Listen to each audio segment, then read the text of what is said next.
Өкмөт башчы Улукбек Марипов кол койгон токтомго ылайык жазгы талаа иштерине мамлекет тараптан жеңилдетилген насыя бериле баштады. Эми мал чарбачылыгы, өсүмдүк өстүрүү жана айыл чарба азыктарын кайра иштетүүгө жылына 6, 8 жана 10% өлчөмүндөгү пайдалуу коюмдар менен 5 жылга чейинки мөөнөткө насыя ала аласыз. Бул тууралуу айыл чарба жана аймактарды өнүктүрүү министрлиги кабарлады. Ага ылайык быйыл дыйкан фермерлер 1 миллион сомго чейин күрөөсүз насыяны ала алышат.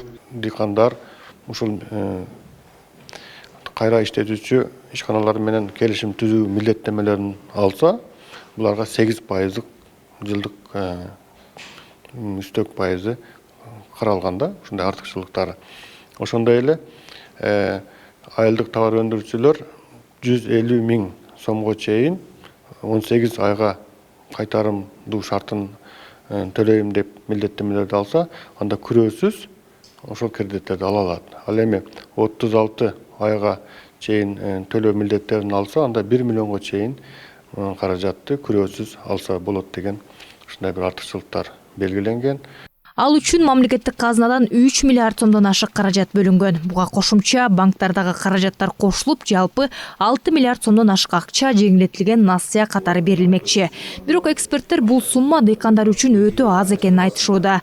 ЖИА бизнес ассоциациясынын агрокомитетинин төрагасы Урмат Акматов бул айыл чарбасына керек болгон каражаттын 20%-ын гана жабат дейт. Айыл чарба тармагында кажылоо маселеси абдан орчундуу маселелердин бирөөсү болуп эсептелет. Анткени биздин айыл чарба тармагы каржылоо жагынан жетишпейт. Бул канча жылдан бери негизи биз ушул тармакты өнүктүрөбүз деген нерседен кылсак, бул эң биринчи нерселерден көйгөйдөн бириси кажылоо. Бул негизи кандай кажылоо? Бул узун мөөнөттүү кажылоо керек бизде айыл чарбасына. Бул айыл чарбасына арзан, узун мөөнөткө кажылоо тармагын чечип алыш керекпиз. Анткени бизде жыл сайын болуп атат эми бул жетишсиз. Эми айтканда эгер бунун жалгыз эле 10-20% эле деп айтсак болот, узун мөөнөттүк кажылоо жагын биз 20-30% жаап атабыз. Эң көп болуп кетсе дагычы.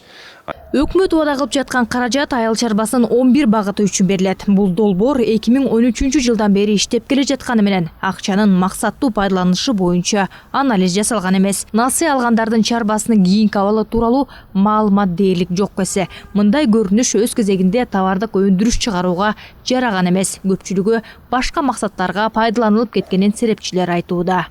Бүгүнкү күнгө чейин берилип келген финансылык жардамдар эч кандай жардам берген жок. Себеби кумга сиңген сууга окшоп 450 000ден ашык майда чарбага тарап кетип, алар эч кандай товарды өндүрүш чыгарганга жараган жок. Эми үчүн дегенде бизде жер реформасы болгон, агрардык реформа болгон эмес. Айылчы Сарбаев чарбаларды ирелештирүүгө чакырат. Ошондо гана каражат алуу жолдору жеңилдеп, чыгарылган же өндүрүлгөн продукциянын рыноктон орун алышына шарттар түзүлмөкчү.